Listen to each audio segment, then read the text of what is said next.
Një rekomandim i ri synon të përmirësojë procedurat tatimore për rastet kur tatim paguesit e regjistruar rishtaz përfshihen gabimisht në përgjegjësi tatimore që nuk u takojnë. Sipas raportit të avokatit të tatim paguesve për vitin 2025, në disa raste administrata tatimore për shkak të gabimeve njerëzore mund të regjistrojë një biznes si subjekt një takse apo detyrimi tatimor që në fakt nuk i përket atij. Raporti thekson se ky gabim procedural krijon vështirësi për tatim paguesit, të cilët detyrohen të ndjekin procedura shtesë për korrigjimin e situatës, duke humbur kohë dhe duke u përballur me kosto administrative apo financiare. Për të adresuar këtë problem, avokati i tatim paguesve rekomandon ndërhyrje në udhëzimin procedural tatimor për të përcaktuar rregulla të qarta dhe të detajuara mbi mënyrën se si mund të korrigjohen këto gabime nga vetë organi tatimor. Sipas propozimit, administrata tatimore duhet të ketë të drejtën të korrigjojë përgjegjësinë tatimore të vendosur gabimisht para afatit të deklarimit, pa qenë nevojshme që tatim paguesi të ndjek procedura të gjata administrative.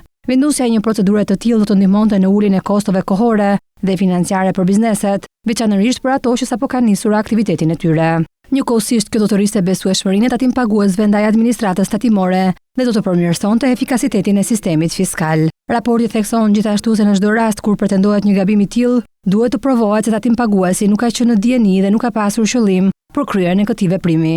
Për këtë arsye, dokumentacioni dhe procedurat për sistemimin e gabimeve duhet të përcaktohen qartë në udhëzimin procedural tatimor në përputhje me dispozitat përkatëse të ligjit. Sipas rekomandimeve, një rregullim i tillë do të krijonte më shumë siguri juridike për bizneset dhe do të përmirësonte funksionimin e marrëdhënies mes tatim paguesve dhe administratës tatimore.